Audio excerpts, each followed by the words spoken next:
What's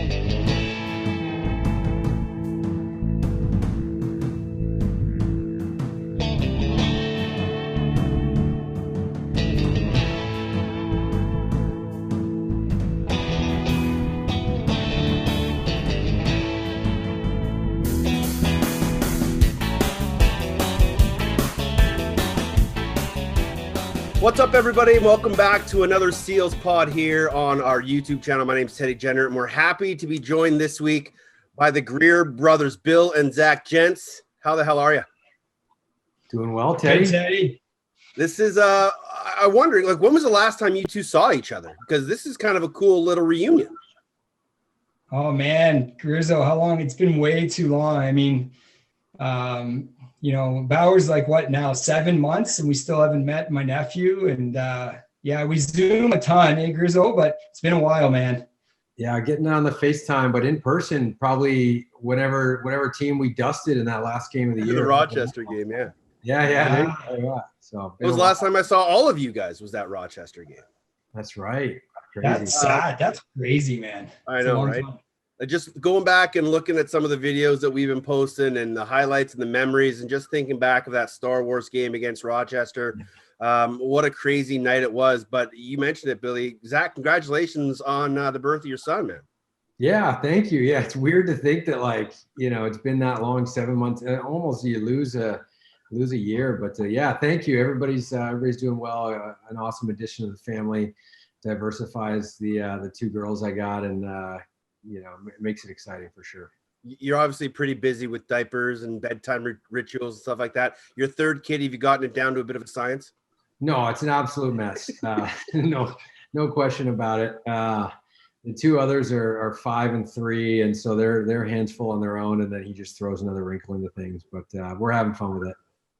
You guys both grew up in Whitby, Ontario, which for Seals fans is an incredibly prevalent lacrosse area in Canada. I knew of the Whitby Warriors growing up very little. What did you guys know about the Whitby Warriors and the legacy that was Whitby lacrosse, Bill? Oh man, yeah, it's obviously a big deal. We were really fortunate growing up in Whitby, and our dad was a lacrosse player growing up, so he got us going pretty young. And I think back to some memories of dad with his wooden stick, and Zack and I thinking that he was just like the greatest lacrosse player that ever lived, like, because he could do some stick tricks and stuff. So he got us hooked pretty quick. And then we were really lucky and fortunate to have great coaches, and Whitby just being in such a good program. So growing up and winning a lot of provincial championships, and the Brooklyn Redmen were a big deal too. So we would go all the time, Zack and I, and we'd watch the Redmen games, and, guys scraps, like bad scraps, like all over the place. Packed into a little barn there at Luther Vipond Arena, and guys smoking and outside in between periods, and it was just like the greatest experience. So yeah, we were lucky, and the Warriors were a big deal too. So yeah, we watched a lot of lacrosse growing up. What are your memories, Zack? Because as a younger brother, that must have been a pretty cool thing. Yeah, no doubt. They're pretty similar, honestly. I remember being at Luther Vipond and get to go out on the floor at intermission every once in a while and stuff. And just some legend players that we got to watch, Johnny Fusco, and, the Gate brothers came through there, and remember watching Johnny Tavares and Cordingley playing for the Chiefs, and, just some crazy rivalry stuff. And then, Billy mentioned a lot of the stuff when we were younger with dad, and a lot of my memories are watching Bill play growing up, right? Because he's 5 years older. And so, if I had a good nap that day, I'd get to go and stay up late and watch him play at night, and watching him play for the Warriors, in junior with, Jim Bishop as the coach, and, Gavin Proud and Neil Maynard and AJ Shannon, and, all these guys that I idolized growing up and stuff. So it was a fun place to be a lacrosse player for sure. My brother actually played a year with the Redmen, his rookie year, and was rookie of the year, and stayed with the McMichaels, and had an incredible time out there. And then my first real memory of the Whitby guys was my rookie year at Mercyhurst, or my freshman year at Mercyhurst. And we had Prout, Sally, Aiken, Wojtuk, all those guys were part of our program at first year. So it was a pretty cool experience to learn about the dedication and the Whitby robots and the real mentality. But you mentioned Jim Bishop. obviously you didn't get to play for him, but Billy, you did. What's the legacy of Jim Bishop in Whitby? Oh man, it's that's a tough question. He's he's the one that we all strive to be, and just a guy that won, right? He won all those championships with the Gales and then with the Warriors, and just getting to play for him in my rookie year and junior, being a 16-year-old, and just guys joke about dropping passes and scared that what Patty's going to say, like when Jim Bishop got mad at you, like watch out, right? And so that rookie year, I only played that rookie year for him, and just the way that he would be on you, but at the same time he would have those one-on-one conversations and mentor you, and always kind of be there for you and be in your corner. And he was just amazing that way, what he got out of his players. So unfortunately, he passed away tragically after that year in 98. And then 99, we went on this incredible run. And I think we only lost maybe 2 games that whole year, and we won, and obviously dedicated it to him. And it was tough being like a 16-year-old and really looking up to him. I remember it having a big impact on me when he passed away. But yeah, I feel fortunate that I got to play for him. Zach, did that tradition kind of still stay with the program throughout the years? I think it did. We had some coaches when I was there that kind of, went up the ranks under him, right, and had coached with him as assistants and stuff like that. So Bob Hanna's a long-time staple in the Whitby organization as well, who I got to play for, and certainly Jeff McComb as well. And those guys looked up to him, as part of it too. So I think they carried that on for sure, and tried to keep that tradition going. And we had some good teams. We went on a run. I think maybe my 3rd year was it, and we lost in Game 7 of the Ontario Finals to Six Nations, but couldn't piece it together. But the history for the Warriors Junior A program dates back, and even guys that were young when I was there. I think Mark Matthews and Sorketti and those types of guys who were kind of coming up, and even them, they kind of remember the history of the years that Billy was there and before him, and that kind of crew, and the tone and the mindset that Jim Bishop had set for the program. So I think there's a long history there, and a lot of guys, whether they played for him or not, certainly know the story and know what he meant to the game. As a big family, you guys have 3 sisters, a part of your kind of mishmash family that you have, and you're all kind of together. When you weren't playing lacrosse, were there a lot of family road trips? Oh man, Teddy, we were really, really fortunate as kids. We have a cottage up in Muskoka. So, and we've had that property for like 100 years. And our grandfather built a cottage there. So we were really, really lucky. So, but think about the dedication of, parents, and our dad would literally take us up there, Grizzo, for like the week, but then he would run each of us back to Whitby. So about 2.5 hours up there, 2.5 hours back to practice. So we didn't miss anything. So he would, just so we could be up there, and the dedication of that. So we spent a lot of time up there, and Zach and I just playing a ton of mini sticks and lacrosse, at home, obviously, but at the cottage too. And a lot of really fond memories. And our sister was a goalie, played for Team Canada as well. So Grizzo and I would just pepper her.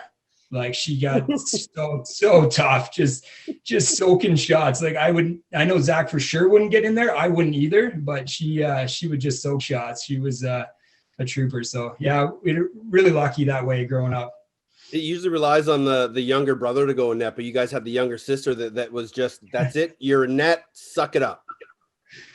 Yeah, we got lucky. I at the time I didn't really appreciate it, but there's no question she made us better and gave us an opportunity to get more reps, right, on a meaningful goalie. And she played a ton of box growing up too, and absolutely just a champ in every sense of the word. So she took a beating there for a while once we got a little bit older and could throw the ball a little bit harder. But yeah, it was a lot of fun, a ton of great memories, and I think we made each other better. It was a pretty cool opportunity to grow up playing the sport at a high level with all my siblings.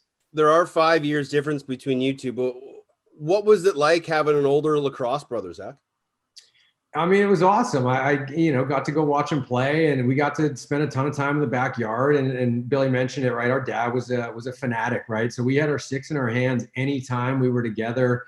And it just, I think again, it definitely made me better, right? I don't know that it made Billy better at a young age, but as we started to get older and, we could do it a little bit more competitively, it was just a blast. I wouldn't trade it for anything. And he's had such a massive impact on my career, both as a player and as a mentor, and helped me grow up, off the field as well. So it's been awesome. We got a really cool relationship. And you mentioned it's sort of a mishmash family, but I think the fact that we, maybe we weren't together every day, but it was on weekends or, maybe one night a week and stuff like that, actually helped us build a stronger relationship, because we weren't fighting and arguing and stuff like that. We were really cherishing the time that we got to spend together. What was Zach like as a younger brother, Billy? Was he the annoying tag along, was just always in your shadow? You know what? I would love to say that that's what he was, but I would agree with Zach 100%. Like, because we did spend, it was every other weekend, every Tuesday night at grandma's, with the split family. So when we did spend time together, it was the best, right? And I mean, he was younger, so like I remember, our backyard, we backed onto a ravine. My dad had the orange chicken coop fencing. We had that 20 feet high. Like the neighbors must have hated us. And, he built a couple nets, and Greers and I would just be ripping shots in the backyard, and they'd be balls going everywhere. And we were really lucky. We had a basketball net that was 8 feet tall. Again, my dad built it out of wood, and it was pretty.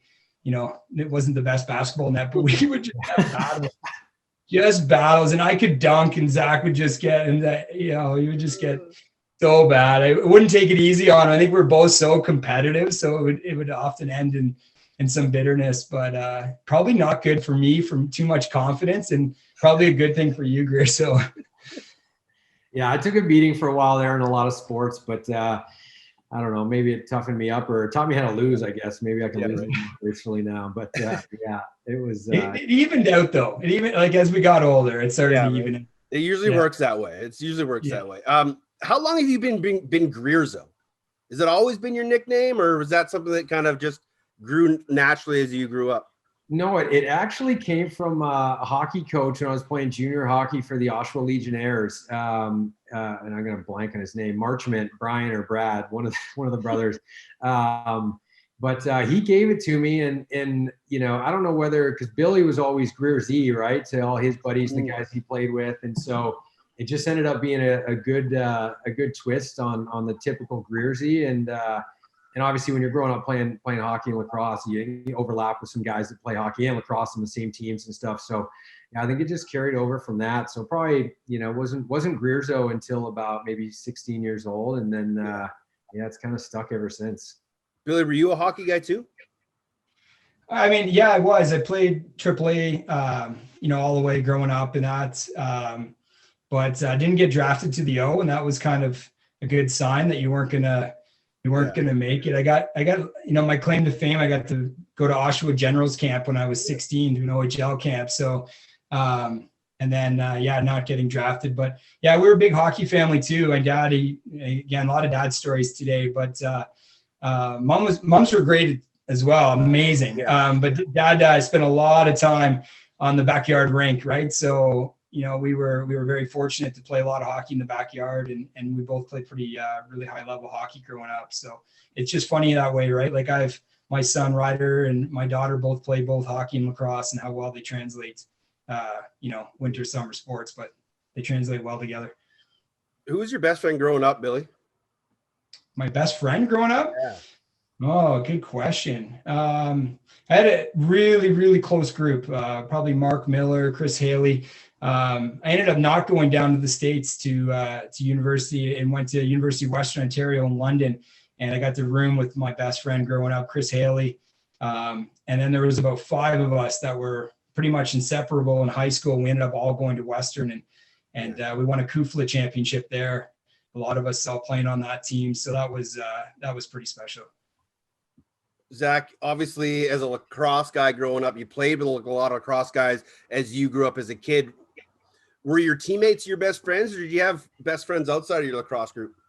No, for the most part, it was our teammates. I just spending so much quality time together, and think like every weekend on the road, we're traveling and playing in tournaments and staying in hotels, and we used to do actually a lot of camping, and so we used to. And I actually, one of my good buddies growing up was Mike Haley, who's Chris's younger brother, played on my lacrosse teams growing up, and we go camping and together and stuff like that. So those guys are. You got your buddies from school and stuff like that, but I just think the bond that you build as a teammate in the locker room and on the road and playing mini sticks between games, and then you get older and, start having a few beers and stuff like that. It's just like that bond you just can't fabricate it, right? It's something that's built into you, and it lasts forever. And those guys that I played junior lacrosse with and hockey and lacrosse growing up with are still my best buddies today. You mentioned you went to Western Ontario, Billy. Was there ever a thought of going down south, or was that just kind of the plan? You know what? There was, yeah. And there was, a lot of work kind of behind the scenes to try and make that happen. It was a little different in my time. I was good friends with AJ Shannon, who, she kind of showed me the way. And then those guys in that you went to school with too, right? With Paul Sally and Wojtek and all those guys went to the States and Mercyhurst. And so it was definitely on my radar. Talked to a lot of schools and just, wasn't a full ride kind of thing. So it was a tough decision not going at the last minute, but it all worked out. I was drafted to the NLL as a 19-year-old, I guess. I started playing. And so a different route than what Zack took. Right. So, I no regrets, and it worked out really well. We're going to talk about your draft year in a minute, because I didn't realize this, or maybe I've forgotten. You went 2 spots ahead of me in that draft. I know. Isn't that hilarious? I knew that. Yeah. Or yeah, you've got that written down in your book beside you. Always remind my notes here. I went ahead of him in the draft. What a joke. What a joke. He had a better career than me, so it's okay. Zack, you went to Duke. How many offers did you have? And was Duke the number one choice for you?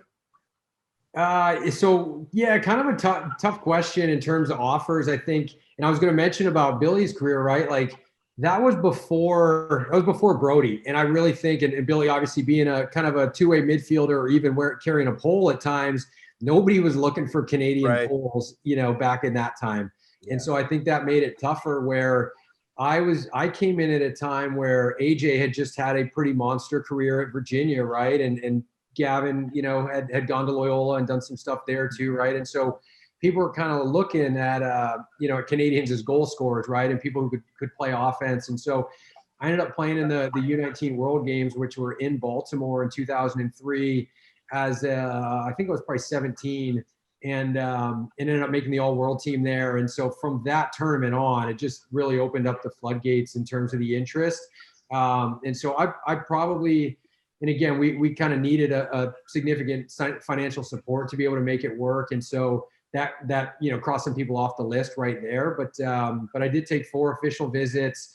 I had a pretty good options, to select from Ivies to ACC, Notre Dame at the time, but ended up really narrowed it down between Cornell and Duke. And a little bit of a funny story, but I ended up going to Cornell and taking my official visits in my senior year, the fall of my senior year, which is like unheard of now, right? Kids are committing, long before that. But November, we go to Cornell, and it's just gray and miserable and snow and sleet, and had a good time, and great guys there. Sean Greenhall was there, and David Mitchell was there, who I played with on the U19 team at the time. And then the very next weekend, I flew down to North Carolina, and it's like 74 and sunny, and we go to the football game, and there's a huge pool party after and stuff, and I'm like, yeah, I think this is going to be a better fit for me. So that's kind of how it played out. That's the college life you want to experience on your recruiting trip. You don't want to go somewhere where you have to stay inside because it's raining or snowing. You want to go out, have some pops with the guys on the team, experience college life. That was the fun part of college. But being a student athlete, how dedicated were you two guys as student athletes? Oh man, I know. Well, first off, I get to go and visit Zack down at Duke, so that was pretty sweet. And it's especially that there's a trip I'll never forget there. But and those guys, I mean, we had I'm so proud of Zack. It was a tough go. Our father passed away right when Zack first went down to Duke, and you know, it was going to be a really difficult time, and a lot of teammates and coaches and everybody just, you know, really Coach Bressler and everybody really bonded together. And I know Zack went through a lot there, and for him to be, you know, the academics and that he has, he's an extremely smart kid. But I know for Zack, and I know how proud we were as a family that he was able to do so well in that situation. And I know personally, that's something I think he should be really proud of. But I know for myself, I was playing pro and going, like, we have some guys in the SEALs that are doing the same thing. So I was going to school at Western and then flying to busing usually to Columbus, right? Back in those days, taking the 10 bus rides to Columbus. And or then I was in Arizona with the Sting, and so we were flying, and the guys like, you know, Danny Dawson and I are really close brother-in-laws now, and they're all living the dream. It was like Melrose Place down there, and I'm huffing it back to Western and studying on the flights. And so it was a grind. You had to be really, you know, committed to be able to do both, but obviously very fortunate to be able to do both. Zack, it's got to feel pretty cool as a younger brother to hear your brothers speak so highly of you and the things that you went through during your college years. Yeah, no doubt. It is really cool. I mean, it means a lot. And I think I had an unbelievable support system, you know, the youngest of five, and, you know, on this side of the family, and the ability to look up to them and get support from them when I needed it. And I mentioned it earlier, but Billy's been an unbelievable mentor for me, you know, from day one. So going through that was definitely tough, but he did mention it as well. You know, my teammates and their families, in that world that is the, you know, the college lacrosse world, that's kind of standard, where people's parents are flying in, you know, every weekend to every game and stuff like that. And so, you know, going out to dinner with them every night, I was never left at home. I was never by myself. I had some older guys on the team really take me under their wing as well. And so that really helped get through it. And then you mentioned Coach Bressler, obviously, just a huge figure in my life coming out of that, and acted as kind of a second father figure for me after our dad passed away. And so, yeah, I mean, I was really lucky with the support system I had around me there, and then back at home, helping me get through it. So wouldn't have been possible without, you know, Billy and our sisters and everybody else that made it, you know, feasible to get through it and be able to focus on school. And then, you know, on the field is kind of your outlet, right? So when I'm playing lacrosse, I'm not thinking about anything else. And I think that helped as well. We had a lot of opportunity to get on the field and get reps in there. What was your favorite class at Duke? There was probably a few. I took a sports investment class, which was interesting, kind of overlapping, you know, two of the focuses I had. And I actually ended up working for a sports investment company a few years, you know, after college. I was a sociology major, and there was a class about sociology of criminals and the criminal justice system and the mindset and stuff like that. So that was really interesting. And I actually was taking that class in 2006 when we were going through the whole, you know, kind of scandal scenario. So that's an ironic, you know, kind of part of the story. But, you know, really quality people down there, obviously a great education, and the curriculum was awesome. I had some really great professors and stuff. And then I took some obnoxious classes that I never should have been in, that were way out of my league, that I may have transferred or switched out of after a couple of weeks. But yeah, it was a lot of fun. When you look back on the scandal and everything that happened, is it surreal to think that A, it happened, and B, you're a part of it all, and that there was like a 30 for 30 documentary done on it, and everything that's happened with all that? Is it kind of surreal to think back on that moment? Yeah, I think it is a little bit. I think what's hard to communicate is that, like, how serious the situation was for us, and more importantly, the guys that were indicted and their families, right? And so now it's kind of like, hey, we got through it, and it was obvious that it was fabricated and completely false and made up, and, you know, people saw the 30 for 30, and that told a good part of the story. There's stuff that didn't even tell, right? You know. But the reality is, and you know, thankfully, I still have a good relationship with a lot of those guys, and text groups and chat groups and stuff like that. So we've stayed in touch, and those guys are doing well. But, you know, I don't know that I'm ever going to have the ability to communicate how serious it was and how scary it was for those guys, and we could never put ourselves in those shoes, right? And, just seeing them and their parents and how stressful that period of time was, and it dragged on for months and months and months. It's crazy to think about it, but thankfully everything worked out the way it needed to, and hopefully there's lessons learned there for just the sports community, the media community in general, the people that ran with stories, made judgments before the facts had come out and stuff like that. Hopefully there's been a little bit of a learning curve there, and try to think of it in some light as a positive. Billy, when you're at home and in the league as this is going on, I'm sure people were coming up to you and asking you questions, what's going on from an outsider's point of view. What was it like?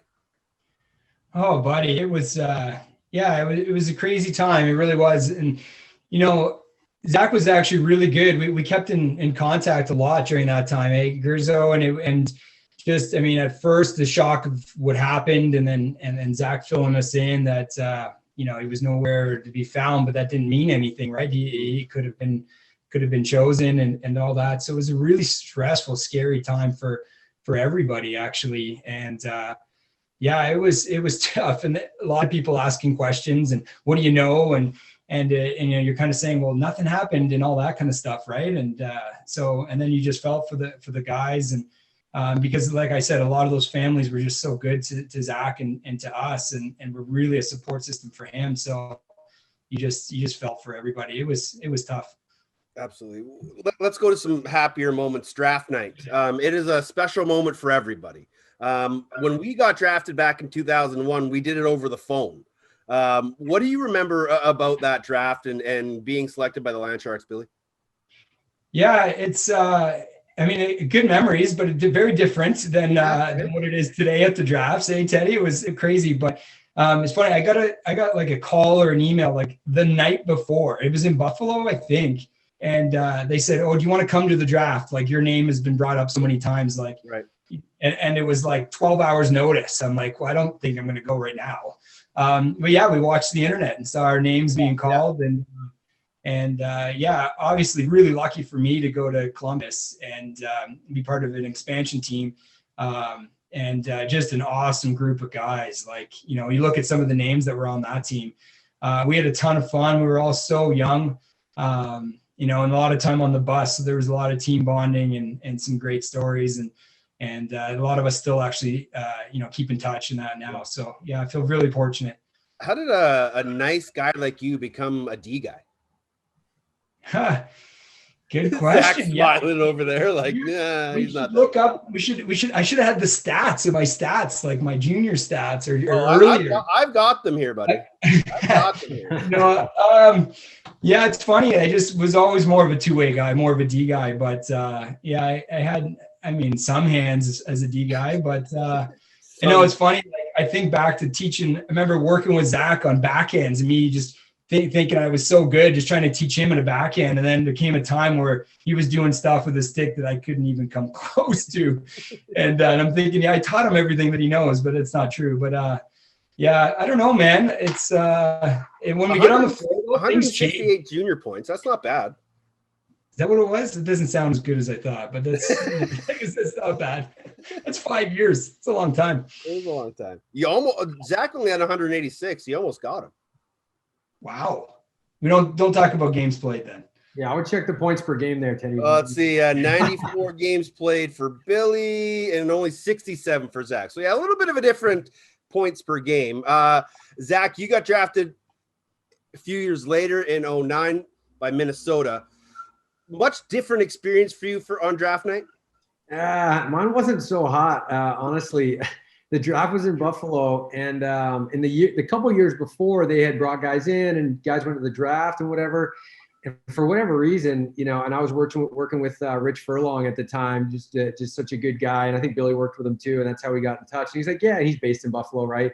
He's like, "Yeah, come on down." So we drive down there, and I'm the only guy that shows up to the draft. It's like super awkward.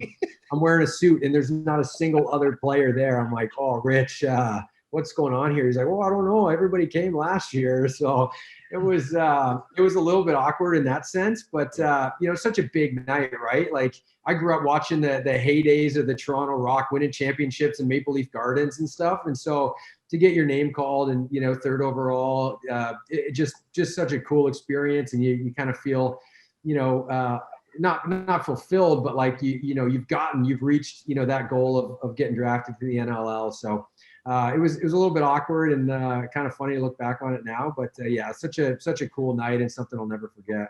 You remember the first time you played against your brother? I don't know if I do. Billy does, apparently. I remember it was in Minnesota. I remember that. I don't remember what happened in the game or anything, but if it was in Minnesota, I probably didn't do much. So that's maybe why I don't remember. But I had a tough go there for a while. I remember joining Billy in my first game in Edmonton when we were on the same team, and we put some numbers up on Minnesota. But I don't remember that first year much. Try to forget from that. You had like a 6-goal game, one like right off the hop, didn't you? Or pretty close to it. My first game after the trade from Mini to Edmonton, I scored 5 and I scored the winner with like 3 seconds left or something. Let's see. Like, that's right. That's my brother. I remember that one. Minnesota, Orlando, 2010. Orlando wins 12-11. Billy's got 2 dimes, and Zach's got nothing across the board. So you shut him down, Bill. There we go. Yeah, that's why I remember it. There we go. And that's why I got traded. Yeah, right. That's why I got traded a few years later. I remember going to games in Columbus when I was in Rochester, and we would take a sleeper bus down, and it would just be a wild party. But whenever we'd get to the arena, people always used to say that arena was haunted. Were those rumors true, or was that just a ploy to scare us? We heard the same thing, though. Yeah, I remember hearing that as well. But no, I think that might have. It was just. I mean. Yeah, I don't think it's true, but we did hear the rumors as well. That was a pretty cool arena, though. It was like the big windows up top that let all that light in, and it was an awesome arena. It would still be one of my favorite arenas in the league. It's a shame that it didn't pan out. But how many times, Teddy, that? How many times could we say that with the league? But luckily, obviously, now we're a much stable and more stable ownership. But it was a great place to play. Loved it. You also did Arizona and Anaheim, as you mentioned. Those were a couple empty barns as well. Yeah. Couple empty barns. A couple years in Arizona, it wasn't really empty there. It was bad. Anaheim too. It wasn't too bad, but and then that was the second or third year for Anaheim, right? Yeah. So I came in just I got traded with like 8 games left in that season, and then we got dispersed from there. So I folded. A couple teams folded when I was on them, but that's why I only been traded a couple times, but a lot of jerseys. I was there Anaheim first year. We went 1-15. Did Minnesota for a year, and then I was in Edmonton for their first year, and we also went 1-15. So those were some memorable moments in very empty arenas. I remember one game we were playing in Anaheim, and my parents were in Palm Springs at the time, so they made the drive down to watch a game, and I could literally hear my mom's whistle specifically because there was so few people in the stands. Were you able to distinguish your mom or dad's voice during a game, Zach? Not quite. No, I do remember a couple MLL games actually up in there was one in Rochester before that team moved where we're on the sidelines. And there's got to be less than 40 people in the stands. And you can literally hear the broadcasters up in the booth, no mic. You can hear them broadcasting the game from the sidelines. I'm like, oh, man, that was a tough look there. But, growing pains. And I think the sport in general is made a lot of improvements to that. And the strategy that the guys have implemented now is definitely moving in the right direction. So hopefully those are past consequences that don't come back around. Exactly. Yeah. We mentioned, empty arenas and fan bases that weren't really supportive. When you were in Minnesota, and again, I was there too, that fan base was absolutely electric. I loved playing inside the XL Energy. Yeah, no doubt. It was a good crowd. I mean, I think they averaged, 8,000 or 9,000 a game, but there was games where there was a lot more than that in there. And, obviously a passionate hockey fan base up there. Another killer barn. That's a great arena, right? Great place to play. Great facilities for the players, and right downtown there in St. Paul. So yeah, that was a bummer to see that move. I know there was complications with, the cost renting that facility and stuff like that. But it's too bad that they weren't able to make that work. But you never know. I think a few of those markets you guys mentioned, right? Like even, Anaheim and Arizona and certainly Minnesota for sure, hopefully are on the radar for the league. And because I think, different time and place with a little bit of a different strategy, those are markets that could definitely work. That's how I feel about Edmonton, and the three of us have all experienced winters in Edmonton now. But that fan base was, again, one that just kind of was into it, but not everybody was into it. But what did you guys remember about those days in Edmonton where, especially for you guys came in the Derek Keenan era, and he started to really turn that organization around. How special was it to play for a Whitby guy like Derek Keenan? Obviously would have played for him, your minor lacrosse and stuff like that, but as a pro. Yeah, I can jump in. I know I got lucky to play for Jammer in Anaheim. Mm-hmm. And then again, we got dispersed from Orlando, and remember talking to him before the draft and really excited to get a chance to go and play for Derek. I think the world of him. He's an amazing coach, phenomenal coach in person, and a Whitby guy. I mean, he lived like from my mom, not like a few streets over. So I'd known him really well. But we had, a really good team too. We didn't quite put it together that year, but that barn again too, the fan base was passionate. Grassroots lacrosse was really growing. I understand the move to Saskatchewan has been just a tremendous success, but a team going back there would be great too. And for us, I mean, for a chance to play pro together, it was just something I wish it could have been longer. And I'm grateful for Derek, and they ended up trading me back to Toronto with a young family. And I was so grateful for that, and play my last 5 years close to home. But it was pretty special playing with Zack there for a year. What do you remember about that time you got to play together with your brother Zack? Because I never got to play with Fred, but that had to have been really cool. No doubt. It was the best thing that ever happened to my NLL career. I think there was a combination of factors that came into play there. Obviously, Jammer giving me a chance, when my confidence was at an all-time low in Minnesota, for him to kind of say, hey, come on, like I know what's in you, just you got this. Play confident, shoot the ball, do your thing was a big part of it. But, joining Billy at that same time when I was struggling and, couldn't figure it out. And Brody was there too, right? Another guy I obviously had looked up to for a long time. And so getting to play with guys like that who helped build my confidence back up, and, and just that was another one of those fulfillment moments, right? Where Billy and I playing pro at the same time, and just thinking about on the same team together, thinking about our dad, watching down on us and stuff like that. It just memory that I'll never forget. And one of the proudest and the fondest memories that I've got playing the sport of lacrosse. One of the great. Yeah, go ahead, Billy. Sorry, Teddy. I got to tell you, like it's similar now being, coaching and Zack being on the team, but there's just no other feeling when you're down at the D door and your brother's at the O door and he's scoring big goals, and you're just like, first off, big goals are big goals, and you're just so excited for the team, but you're just like, that's my brother. Like my brother just did that. You're just like, I can't even, it's just something we'll never forget. It was just, I can picture it. I can picture him, shooting and burying, ripping top corner goals, and me going out the door for the face-off, just beaming. Like it's just good memories, man. Other good memories, the 2007 NLL title game. You score the game-winning goal, Billy, for the Nighthawks as they win a title in Arizona. But maybe Seals fans don't know this. So Rochester was the higher seed in the playoffs and would have had home floor advantage, but there was a circus in town, and you guys couldn't play in your home arena, so you had to go to Arizona, who was the lower seed, and play in their barn. We are painting a picture of the NLL, aren't we today? But this is we're just great salesmen. No, but this is a great story, Teddy. Yeah, so we'd struggled that season. We were 1-2, and then we went on this run where we won like 16 games in a row in Rochester, and John Grant Jr. and Sean Williams and the Evans brothers, and we just had like this stacked team, and Patty O'Toole, Lynette, and Toller, Chappie. Chris Schiller. It was a great squad. And we went on this crazy run. And then, and Junior actually scored this amazing goal to win it against Buffalo in the semi. And then you're like, but we don't even get the host. We got the circus is in town. So we had to play in Arizona, and that was pretty cool too.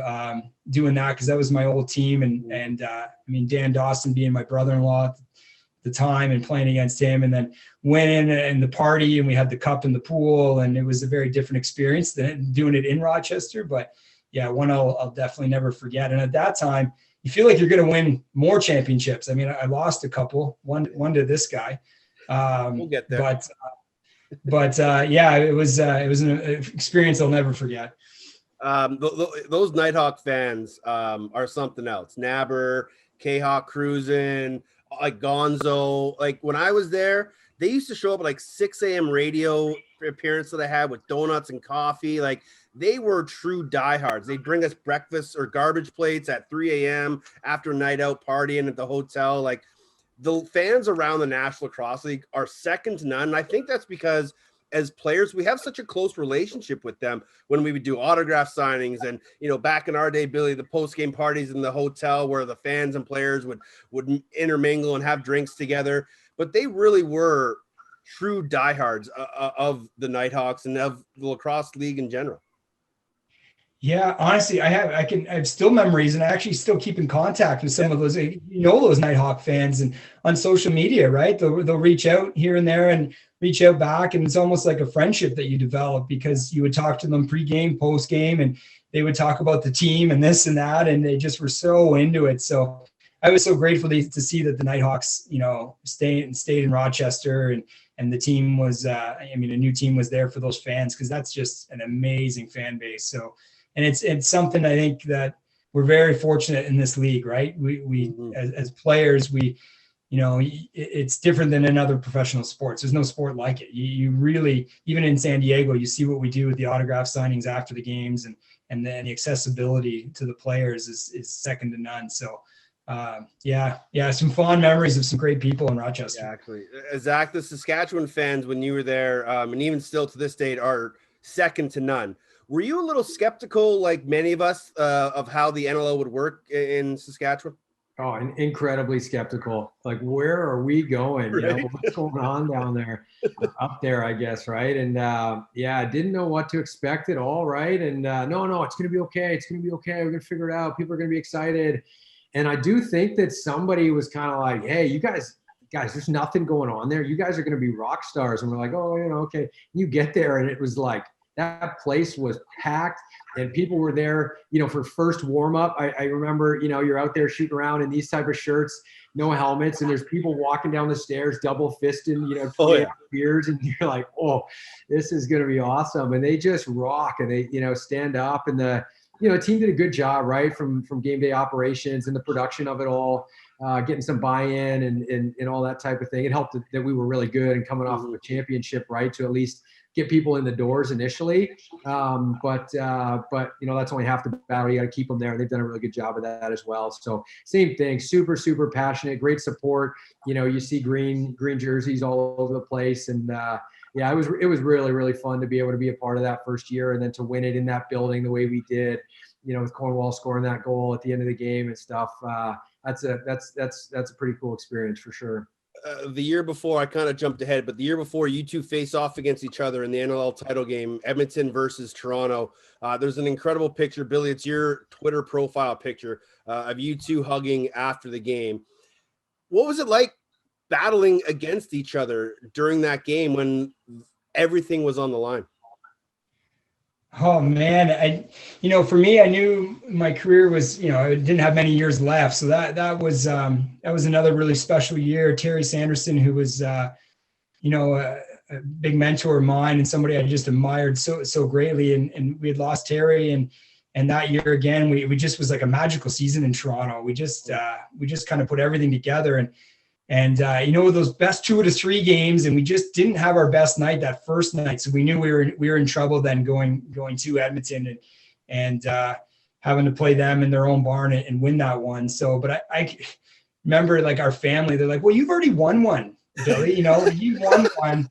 Zach should get this one. I'm like, Yeah, like he might win like 3 more. Like I need this one. Like I don't have many left. So I remember my family like basically cheering for Zack because he's like, well, he has to have one too. So, but I remember like this is like etched in my mind. I remember being in that game, being probably like a minute or two left, and I had nothing. Like I was gassed. It was like a long shift. And I was literally had nothing. And he got the ball off a loose ball. And it was just one-on-one basically on a kind of like a mixed up play. And I remember thinking, I've never had such desperation in my life as a player. I was like, he cannot get by me and score this goal. Like I remember just throwing my every ounce of weight I had at him to keep him. And thank God he didn't score on that. But I was like, if he scores with a minute left to like go up by 2, like that's it. I'll never live this down. So yeah, good. It was, I mean, I'm happy for him. What do you remember about that night, Zach? Because as a younger brother, you finally get one over on the older brother.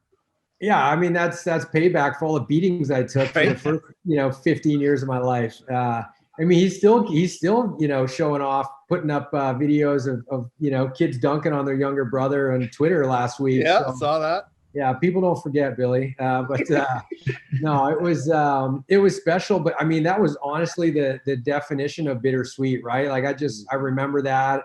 I remember the hug in the handshake line, and just I don't know, just how valuable he was for my career and is for my career. And then after the game too, I think we connected kind of underneath for a few minutes. Kind of got some one-on-one time there, and just it's tough. It was obviously super exciting to win, and we had been close a couple years before that. We lost in the finals to Rochester there and stuff. So to get it was unbelievable, but certainly didn't want to see Billy lose, and I know he was emotionally exhausted and upset about that one, as he mentioned, close to the end of his career and stuff. So tough one to see him go down like that, but yeah, obviously a big one for us there. And I actually remember that play you mentioned coming on. I visually can picture it now to this day. And I think I actually threw an around the world shot as I was kind of like falling to the ground. And I got to the bench, and Jared Davis looked at me and he's like, what are you doing? I'm like, yeah, go big, right? And, go big with 2 minutes left. Yeah, thankfully. The championship game. We never talked. I don't think we've ever talked about that, but that's funny that we both remember that. Yeah, I remember that exactly. Brother memories will do that. The next year, you mentioned in Saskatchewan, you guys win that championship against Buffalo. The dramatic goal by Jeff Cornwall in the dying seconds of the game.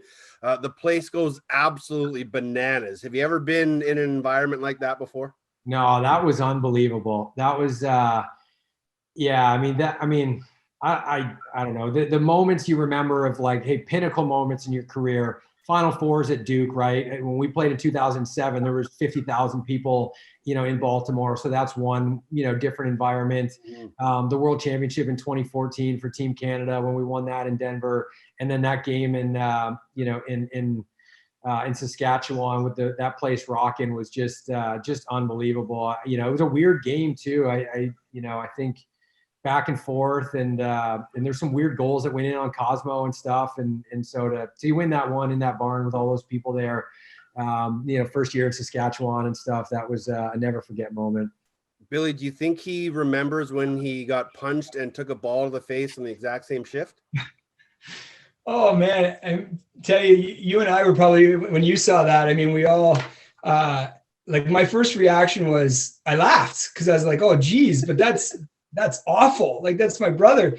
And then I remember being a little bit concerned, obviously, for a concussion. I remember calling him, I think it was right after the game, Zach, or it might've been next morning, to see if you're okay. And he was so mad. You were just like, what are the chances that happens? But yeah, that poor guy goes viral. Like everybody saw that. Like people, even like my students, I'm a teacher, and my students will be like, oh yeah, your brother's the guy that got hit in the face with the ball. Like, and you're like, yeah, my brother's done a lot of things. But yeah, right. That's what you're known for. So many other things you should have gone viral for, but that's the thing you go viral for. But did you ever think you would go viral for something? Oh man, no. And it was bad timing too, because I was, I was working in kind of like a sales role at the time. And so I went to New York, and we were going around to a bunch of agencies and, talking to brands and sponsorship and advertising and stuff. And I'm literally in meetings, and we were partnered with Bleacher Report at the time, and they had run it like that week. Everybody picked it up. Right. Yeah. And like the guys I'm with Bleacher Report, every meeting we go into, they're like, yo, have you seen this? This is the guy. This is the guy. It was bad, but I don't know. I guess any PR is good PR, right? But it's funny now. It wasn't funny at the time. I was actually livid, that the NLL posted it like 3 minutes after the game or something. I'm like, come on, dude, like, give me a break here. And I remember on the bench, because I went to the bench first, and McComb is like screaming at me. He's like, Greer, you got to go serve the penalty. And I'm like, I can't feel my face right now. Like, give me a minute, get some ice or something. But it's funny now. It wasn't funny at the time for a few days after. What was the video game? Go ahead, Billy. He also had that viral video. Was it Todd LeBranch or who, like in the penalty box there too, where you had to sit and think about what you had done? Yeah, you've had a couple of bad. Colorado, I remember that game. These two were clearly having issues with each other, could not restrain themselves, so we're going to give them 2 minutes to think about what they've done. Todd LeBranch going off script. I'm not sure even how they're going to write that down, but that could be one of the greatest penalty calls I've ever heard. Todd LeBranch. You had a couple bad guys are not really liking each other. We'll give them 2 minutes to figure it out. I remember Todd LeBranch saying to me, because I asked him after the game, I said, what was that all about? He goes, I knew the commissioner was in the building, and I knew it was going to be a big game on TV. I just thought I'd give the fans something. All right. Yeah, he's done that a couple times now too. I went off on Todd actually a little bit after that. Like, okay, buddy, we know who it's about, right? It's your show. Yeah. Okay. Yeah. And then he ended up apologizing. We got a pretty good relationship, obviously. Yeah. That one, I wasn't happy about that one at the time after. I guess that's funny that too. But I remember going to the locker room after the game, and everybody in the Mammoth room was livid at him because of that. Yeah. I mean, it was kind of a JV move in my opinion, but What was the video game that caused the most battles between you guys growing up? Oh man. The only game I remember really well back in the day, do you remember this? We played Super Spike V-Ball on like the regular Nintendo. Do you remember that game? Nintendo 64 maybe. Yeah. Yes, dude.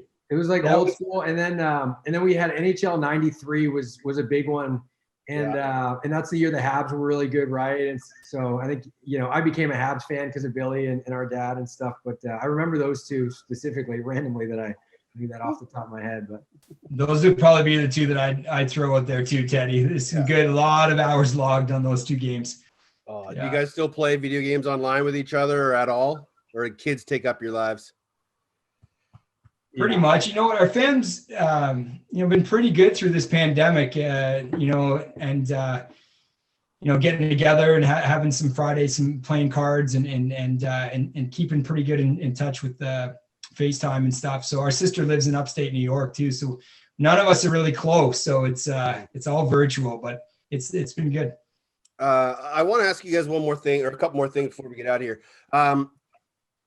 The 09 Man Cup, and for San Diego Seals fans, the Man Cup is the Canadian Senior Men's National Lacrosse Championship. It's one of the oldest trophies in all of lacrosse. And as a member of the Brampton Excelsiors, Billy, you're out in New West. It's one of the most epic 7-game series I've ever witnessed. I had an amazing opportunity to be on the broadcast for it with Jake Elliott. Game 1, there's a bench clearing brawl. All hell breaks loose. The series goes 7 games. You guys win every game in overtime. But in game 7, you're down a goal with 30 seconds left, and you guys pulled off a miracle. Oh, buddy, talk about good memories. And yeah, that series was unlike anything I'll ever be a part of. And Patty, Merrill, and I were roommates there for those 10 days, which Patty says it like aged us 10 years. Like the ups and downs, winning a game, losing a game, it's just like nothing like you could ever describe. But that final game 7 and being down, and Brody Merrill, obviously Mike Carnegie, they get the double team on the boards with Ilya Gaich, and the ball comes right to me. And, there's like 12 seconds left. And I'm like, just be calm, and he gave it to Carnegie, and he just ripped it top corner with like, I don't know, there's just a few seconds left, and descended to overtime. And I remember skipping down the floor, and the crowd, like we saw the players in their jerseys, the guys from New they were getting ready to celebrate. Everybody just assumed it was over. And oh man, you just can't beat that. It's hard to pick a career highlight moment, but that's definitely going to be one of them for me. Were you at that, Zach, or were you watching online, or were you at school? You know what? I was on a beach in Bermuda at a bar, and I only remember it because that brawl made national news. That was that year, right? Yeah. So that made, I was in Bermuda literally, and it came up on the TV at the bar, and I was there for a lacrosse tournament actually. But and everyone's like, yo, and I'm like, whoa, that's my brother's out there. He's playing in that game. And so I think I did probably watch that online, but I don't know how closely I was paying attention at that time. But yeah, for sure, that was an epic all-time series, and one that'll never be replicated, based on all the stuff that went down. Yeah. And then 2 years later, you guys are teammates on the Excelsiors. You win the Man Cup again. With everything that you guys have been through, against each other, playing with each other in Edmonton for a handful of games, and to get this moment, to be on the floor together with your brother, how special was that, Zach? Yeah, that's the one, right? I mentioned, 2 or 3 or 4 other kind of highlights of my career. That's the one I will never forget. The greatest, lacrosse moment of my life.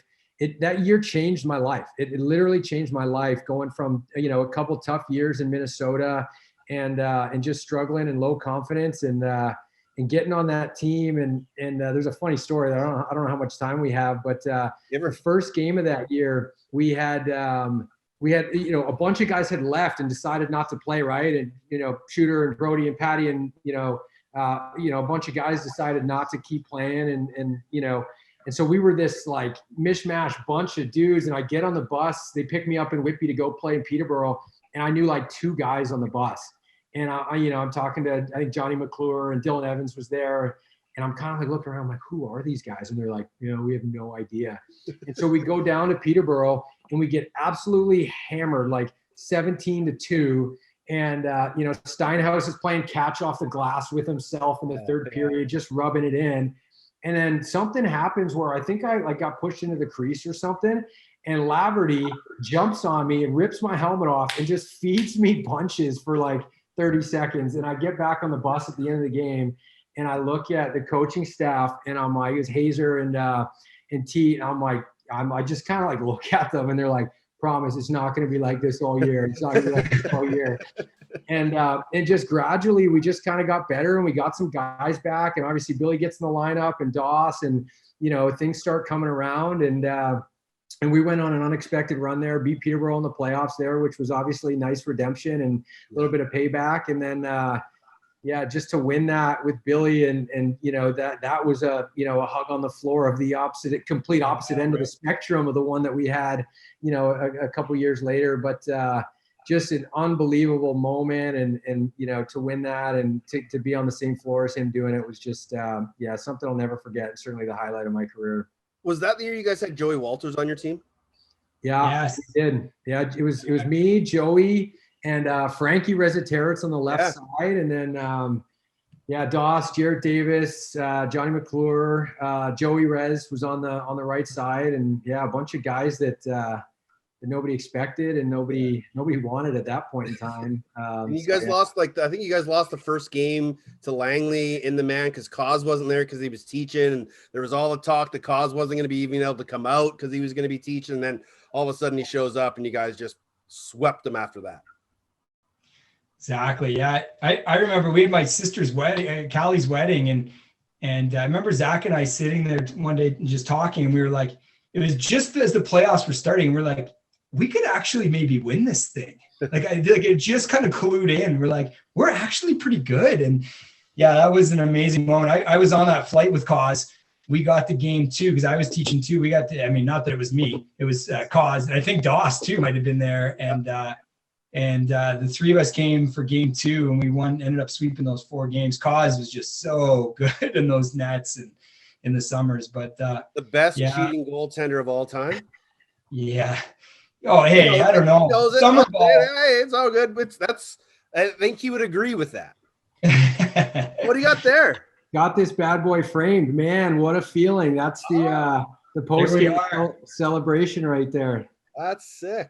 That's awesome. That is a keepsake. Those are just one of the many keepsakes on that wall, Zach. There's a lot of stuff up there.